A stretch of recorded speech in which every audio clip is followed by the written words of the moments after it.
उधर दिल्ली के पीरागढ़ी इलाके में कार में मिली 3 लाशों के मामले में पहली गिरफ्तारी हो चुकी है। पुलिस ने कमरुद्दीन नाम के एक व्यक्ति को गिरफ्तार किया है। इससे लंबी पूछताछ के बाद पुलिस ने उसे गिरफ्तार किया है।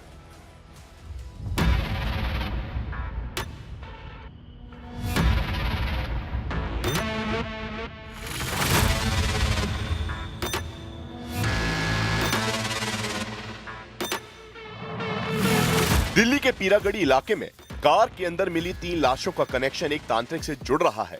हालांकि इस मामले में पुलिस और पीड़ित परिवार के लोग एक दूसरे के तर्क और दावों से सहमत नहीं है, लेकिन इस बात से कोई इनकार नहीं कर रहा कि कार में मिली लाशों का बाबा से कोई कनेक्शन नहीं है।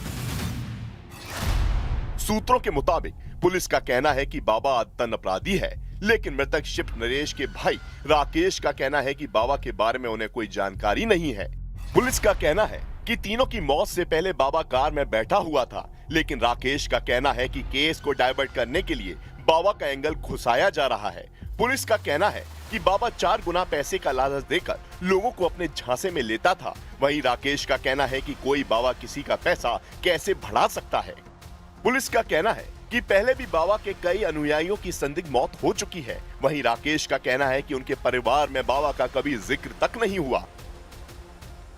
एक तरफ दिल्ली पुलिस बाबा की पूरी कुंडली को खंगालने में जुटी हुई है, तो वहीं दूसरी तरफ मृतक के परिजन इस बात को पूरी तरह से दरकिनार कर देते हैं कि बाबा का इस केस में कोई रोल है, क्योंकि बाबा अचानक इस गाड़ी में आया और उसके बाद वो कहां से इस केस में फिट होता है, इसको लेकर पुलिस जांच कर रही है।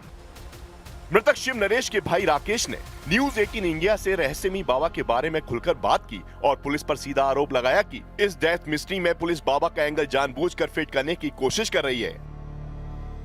ये क्या एक बाबा का लिंक आ रहा है सामने? बाबा अंतिम समय में उनके साथ था, क्या आपको इसके बारे में कुछ पता है? नहीं, इसके बारे में कोई जानकारी नहीं है। क्या कभी किसी बाबा का जिक्र परिवार में हुआ था या आपसे उन्होंने किया हो? नहीं, हम लोगों से ऐसा जिक्र कहीं भी नहीं हुआ है और मेरे हिसाब से जो है खुद का आकलन ये है कि ये केस को डाइवर्ट करने का ये ऐसा किया जा रहा है। वहीं दिल्ली पुलिस के सूत्रों के मुताबिक बाबा की क्राइम कुंडली पुलिस के हाथ लग चुकी है, इसलिए ट्रिपल डेथ मिस्ट्री केस में पुलिस की जांच बाबा के इर्द गिर्द घूम रही है। दिल्ली पुलिस के सूत्रों के मुताबिक बाबा पर पहले भी कई आपराधिक मामले दर्ज हैं। बाबा के कई अनुयायियों की पहले भी संदिग्ध मौत हो चुकी है। बाबा के कई अनुयायी गायब हो चुके हैं। बाबा हमेशा सबूतों के अभाव के चलते कानून की गिरफ्त से छूट जाता है। बाबा लोगों का पैसा 4 गुना करने का ऑफर देता था। घटना के दिन बाबा काफी देर तक उस कार में ही बैठा हुआ था जिसमें 3 लाशें मिली। पूछताछ के मुताबिक बाबा रणधीर के साथ वाली सीट पर बैठा हुआ था। सूत्रों के मुताबिक मृतक लक्ष्मी का परिवार बाबा को पहले से जानता था। पुलिस को आशंका है कि लक्ष्मी ने ही बाबा को शिव नरेश और रणधीर से मिलवाया था। इस केस में तंत्र विद्या को जानने वाला ये बाबा बेहद शातिर है, क्योंकि उसके ऊपर पहले भी कई ऐसे संगीन आरोप लगे हैं जिसमें कई लोगों की संदिग्ध हालात में मौत हुई है तो कई गायब भी हुए हैं। वहीं बाबा पर यह भी आरोप है कि उसके खिलाफ कोई भी ऐसा सबूत वो नहीं छोड़ता है जिसकी वजह से वो हमेशा से बचता रहा है। पुलिस के मुताबिक बाबा साधारण जीवन जीता है। वो आम आदमी के गेटअप में रहता है। बाबाओं वाली वेशभूषा में नहीं रहने से बाबा को देखकर कोई ये नहीं समझ सकता कि ये तांत्रिक है।